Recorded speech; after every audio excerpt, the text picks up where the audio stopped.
నమస్కారం. పిట్టపోరు పిట్టపోరు పిల్లి తీర్చిందన్నట్టు కాంగ్రెస్ వారి ట్విట్టర్ అంటే ఎక్స్ వేదికగా తనకు తానే ఓ రకంగా బౌన్స్ అయింది.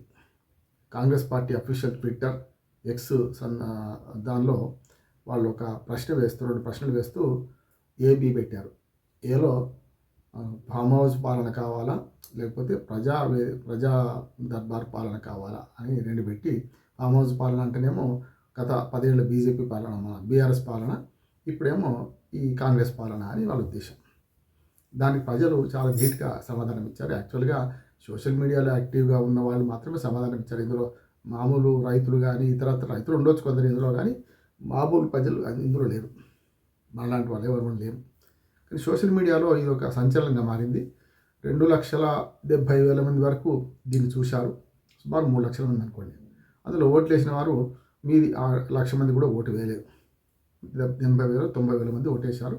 అందులో 67% ఫామ్ హౌస్ పాలనకి ఓటేశారు, ఏకు ఓటేశారు. మిగతా 33% మాత్రమే ఈ ప్రజావేదిక పాలన, ఏదే ప్రజాపాలనకు ఓటేశారు. అంటే కాంగ్రెస్ తనకు తానే బౌన్స్ అయిపోయింది ఆ విషయంలో. కాదు సోషల్ మీడియాని మెయింటైన్ చేశారు బీఆర్ఎస్ వాళ్ళని వాళ్ళు అంటున్నారు. పెట్టింది వాళ్ళే కదా. బీఆర్ఎస్ వాళ్ళు పెట్టి వాళ్ళంతా వాళ్ళు ఓట్లు వేసుకుంటే అది వేరుగా ఉండే.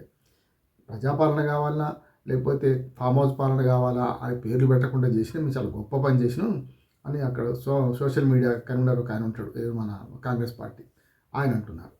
అంటే ఇక్కడ ఎట్లా ఉందంటే తామే పరీక్ష పెట్టుకుంటారు, తామే ఫెయిల్ అవుతారు, తామే పరీక్ష ఫెయిల్ అయిన కారణం ఏంటంటే ఎదుటివారు అని మాట మాట్లాడుతున్నారు. ఇది కరెక్ట్ ఎట్లా అవుతుంది?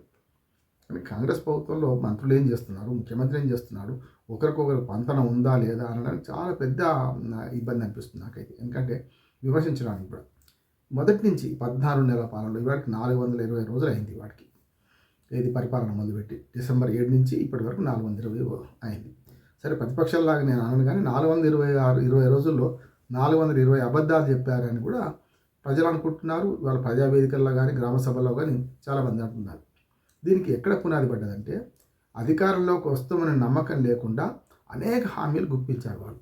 ఒక చెప్పాలంటే ఇక్కడే కాదు, కర్ణాటకలో మొదలైంది ఇది, ఈ వారవాడి తర్వాత తెలంగాణలో రెండోది అయింది, మూడోది సూపర్ 6 అని ఆంధ్రప్రదేశ్లో, కానీ మిగతా 3-4 రాష్ట్రాలు అప్పుడు ఎన్నికలు జరుగుతున్న రాష్ట్రాలు అన్నింటిలో అనుచిత ఉచితాలు అయితే మన తెలుగు రాష్ట్రాల్లో అయితే ఆంధ్రప్రదేశ్లో. అక్కడ అనుభవానికి వస్తే తత్వం బోధపడ్డట్టు చంద్రబాబు నాయుడు గారు నిజాయితీగా చేతులు ఎత్తేసింది. అయ్యా గతంలో అప్పులు ఉన్నాయి, మేము తీర్చలేము, మేము హామీలు ఇచ్చాం, మెల్లమెల్లగా తీరుస్తామని ఆయన చావు కబురు చల్లగా చెప్పింది. కానీ తెలంగాణలో సమస్య లేదు. ఎందుకంటే డెడ్ లైన్లు పెట్టుకుంటుంది వాళ్ళే, దాన్ని అధిగమిస్తుంది వాళ్ళే, దాన్ని ఆ డెడ్ లైన్ను అమలు కాకుండా చూస్తుంది వాళ్ళే కదా. ఉదాహరణకు 100 రోజుల్లో అన్నారు, అధికారంలోకి వచ్చిన 100 రోజుల్లో అన్ని 6 గ్యారంటీలు, 13 హామీలు, 420 రకరకాల ఉప హామీలు అంటున్నారు. సరే 13 హామీలే అనుకుందాం. ముఖ్యంగా మహిళలకు ఇచ్చిన హామీల్లో 2,500 అమలు కావడం లేదు. ప్రతి మహిళకు 2,500 ఇస్తామన్నారు, అది పోయింది కదా. సరే బస్సు 500 గ్యాస్ అనుకుందాం కొద్దిసేపటికి, బస్సు అడిగింది ఎవరు లేరు, సరే ఇస్తున్నారు. రైతులకు ఇచ్చిన హామీలు కూడా రైతులలో రైతు భరోసా ఇస్తాము, రైతు బంద్ వద్దన్నారు, అవి చేస్తామన్నారు, ఇవి చేస్తామన్నారు. అందులో కూడా మరి ఇప్పటి వరకు దాని లేదు. రేషన్ కార్డుల విషయంలో గతంలో ప్రభుత్వం తప్పు చేసింది, ఇవ్వలేదు, మేము ఇస్తామంటున్నారు. నిరంతర ప్రక్రియ. రేషన్ కార్డు ఇవాళ కాగా రేపు ఏం రావు. కానీ రేషన్ కార్డుల విషయంలో కూడా అనేక మనం ఏవైతే డెడ్ లైన్ పెట్టుకున్నారు. తర్వాత 4వది ఇప్పుడు ఇందిరమ్మ ఇళ్ళు అంటున్నారు. అసలు పాత ఇళ్ళు కట్టిన ఇళ్ళకే దిక్కులేదు. దాదాపు 1,00,000 ఇళ్ళు కాక మేము కట్టినాం, చాలా పంచాల్సి ఉంది, మేము ఎన్నికలు వచ్చిన తర్వాత పంచుదాం అనుకున్నాం, ఎన్నికలు అయిపోయిన తర్వాత పంచుదాం అనుకున్నామని బీఆర్ఎస్ పార్టీ అంటుంది. ఎందుకంటే ఆశ పెట్టి ఓట్లు వేయించుకుందామని చూసింది. ప్రజలు ఏం చేశారు, బీఆర్ఎస్ ఆశ కంటే 1,00,000 రుణమాఫీ బీఆర్ఎస్ అంటే 2 లక్షలు బిల్లు ఇస్తామని, అట్లాగే 2,000 పెన్షన్ అంటే 4,000 ఇస్తారని చెప్పి ఇట్లా రకరకాల ఆశపడ్డారు. ఇప్పుడు ఏమైంది, అన్ని ఆశలు అడియాశలు ఒక్కొక్కటిగా బయటపడుతుంది. ఈ 4 పథకాల అమల్లో కూడా ఎన్నికల కోడ్ వచ్చింది కనుక అమలు కాదని అంటున్నారు. ఉత్తమ్ కుమార్ రెడ్డి ఏమో మమ్మల్ని అనుమానించకండి, ఆన్గోయింగ్ పథకాలు అమలు అవుతాయి అంటున్నారు. మరి గతంలో కూడా ఆన్గోయింగ్ పథకం మీద రైతు బంధు ఎందుకు అమలు కాలేదు? కంప్లైంట్ ఇచ్చారు కదా. సరే కంప్లైంట్ ఇచ్చిన అప్పుడు ఎలక్షన్ కమిషన్ అనుమతి ఇచ్చిన తర్వాత 12వ విడత రైతు బంధు వేయడానికి సరే హరీష్ రావు ఏదో ఒక మాట మాట్లాడింది అనుకోండి, దానికి ఆపాల్సిన అవసరం లేకుండే. కాకపోతే మేము ఇప్పుడు ఆపిన నిజమే, ఇప్పుడు 5,000 అప్పుడైతే 7,500 అన్నారు, అన్నీ పోయినాయి. రైతు భరోసా బట్టబయలు అయిపోయింది. అసలు ఈ 4 పథకాల అమల్లో మొదలు రాష్ట్రం అంతా చేయాల్సింది కేవలం నా మండలానికి ఒక ఊరు మాత్రమే చేశారు. అవి కూడా చిన్న చిన్న ఊళ్ళు ఎంపిక చేసుకొని చేశారు. ఇవన్నీ ప్రజలు ప్రశ్నిస్తున్నారు. ఈ లెవెల్లో అనుకోకుండా వాళ్ళకు వాళ్ళే ఇది వరకంగా పరీక్ష పెట్టుకొని వాళ్ళే ఫెయిల్ అయ్యారు. ఏది ట్విట్టర్ పరీక్ష పెట్టుకొని పిట్టపోరు పిల్లి తెలిసిందని చెప్పి ప్రజలే తీర్చింది. మీ ఇద్దట్లో పాతవాడే బెటర్ అని. అంటే గతకాలమే మేలు వచ్చు కాలం కంటేరని వెనకడ ఒక కవిత్వం ఉన్నది. అట్లా గతకాలమే మేలు అనే పరిస్థితి తీసుకొచ్చారు. అంటే ఒక చిన్న గీత పక్కన పెద్ద గీత గీసేపేస్తే ఆ పెద్ద గీత పక్కన ఇంకా పెద్ద గీత అయిపోయింది ప్రజలు గీసిన గీత.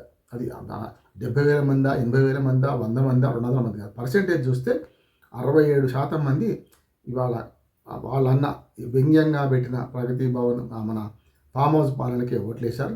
సరే ప్రగతి భవన్ పేరు మార్చి ప్రజాపాలన అంటున్నారు కనుక ప్రజాపాలనకు 33% వచ్చింది. అది ఇప్పుడు ఎన్నికలు పెట్టినా ఇది జరుగుతుందని బీఆర్ఎస్ పార్టీ ముఖ్య నాయకుడు కౌశిక్ రెడ్డి హుజురాబాద్ ఎమ్మెల్యే ఆయన అంటున్నారు.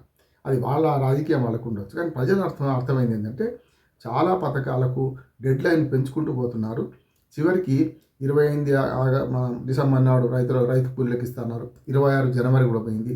ఇప్పుడు వరుసగా పంచాయతీ ఎన్నికలు, మున్సిపాలిటీ ఎన్నికలు, అట్లానే మండలాలు, జిల్లా పరిషత్ ఎన్నికలు ఇవన్నీ అయిపోయాక 6 నెలల పాటు ఇదే ఎన్నికల కాలం గడిచిపోతుంది. గట్టిగా మాట్లాడితే బీసీ రిజర్వేషన్లు ఖరారు కాకుండా పంచాయతీ ఎన్నికలు కానీ స్థానిక ప్రభుత్వాల ఎన్నికలు ఏవి జరపలేదు. కనుక ఇప్పుడు ఎమ్మెల్సీ ఎన్నికల కోడ్ ఇంకొక నెల రోజులు అమల్లో ఉంటుంది. ఈ నెల రోజులు అయిపోయిన తర్వాత ఏదో ఒక ఎన్నిక వచ్చిన తర్వాత చూసుకుంటే అక్టోబర్ దాకా పోతుందా, నవంబర్ దాకా పోతుందా, దసరా వెళ్తుంది అని అంటున్నారు. కనుక ఈ 6-7 నెలలు వెసులుబాటు దొరికినట్టే అంటున్నారు. కాదు ఆనుగోయింగ్ పథకాలు ఆగవా అనే హామీ పంచాయతీ ఎన్నికలు అతి త్వరలో జరిపిస్తామని ఉత్తమ్ కుమార్ రెడ్డి మాట్లాడుతున్నారు. ఇవన్నీ చూస్తే అర్థమవుతుంది ఏంటంటే ఆడలేక మధ్యలో ఓడన్నట్టు. గత 7 లక్షల అప్పు, 7.5 లక్షల కోట్ల అప్పు అంటున్నారు. అవన్నీ తెలిసే కదా వీళ్ళు అధికారంలో తీసుకొచ్చింది. కానీ ఇప్పటికైనా సరే కాంగ్రెస్లో ఒక గతిలేని సంసారం ఎవరైనా చేయొచ్చు. శృతిలేని సంసారం అవుతుంది. ఒక్కొక్కరు ఒక్కొక్క మాట మాట్లాడుతుంటూ చివరికి వాళ్ళ మాటలు వాళ్ళకి బౌన్స్ అవుతున్నాయి. ఇది గమనించాల్సిన అవసరం ఉన్నది. ఇవాళ ట్విట్టర్ ఏదైతే వాళ్ళ పరీక్ష వాళ్ళు పెట్టుకున్నారో ప్రజల అభిప్రాయం ఏంటంటే ప్రమాద గంటికలు మోగుతున్నాయి. అన్నం మొత్తం ఉడికిందా ఉడకలేదా అని చూడడానికి మొత్తం అన్నం అంతా పిసకాల్సిన అవసరం లేదు. ఒక మెతుకు చాలు. కనుక ఇవాళ ఆ మెతుకే ఇవాళ ఈ ట్విట్టర్ పరీక్ష అని నేను అంటున్నాను. కాంగ్రెస్ వాళ్ళు ఇప్పటికైనా సరే తాము ఇచ్చిన హామీలను ఏదో రకంగా నెరవేర్చకపోతే వచ్చే 6 నెలల పూర్తిగా బదనామవుతారు.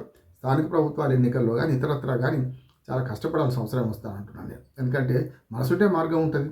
డబ్బులు ఉన్నాయంటున్నారు, వేయడానికే మనసొప్తి లేదా అనొచ్చు కదా. రైతు భరోసా మొదలై 26 జనవరి ఆనాడు ఆదివారం అన్నారు. 27, 28, 29 1, 2, 3, 4 ఎకరాలకు వడాలకు తిప్పటి వరకు ఒక్క ఎకరానికి కూడా పడలేదు. పడ్డాయి కూడా కేవలం ఎంపిక చేసిన గ్రామాలకు పడ్డాయి. కనుక ఇవన్నీ చూస్తే అర్థమవుతుంది ఏంటంటే ఆడలేక మధ్యలో ఓడని ఓ పరీక్ష పెట్టుకొని వాళ్ళే ఫెయిల్ అయ్యారు. దానికి ఎదుటోళ్ళు కారణం అంటున్నారు. అంటే ఇప్పుడు ఏమైందంటే వాళ్ళు పరీక్ష పెట్టుకుంది వాళ్ళు, ఓడిపోయింది వాళ్ళు, ఎదుటి బీఆర్ఎస్ని పడితే ఏమవుతుంది. కనుక మొగడి కొట్టినందుకు కాదు తోడి కూడా నవ్వినందుకు అనే ఒక సామెతను నిజం చేస్తున్నారు వీళ్ళు.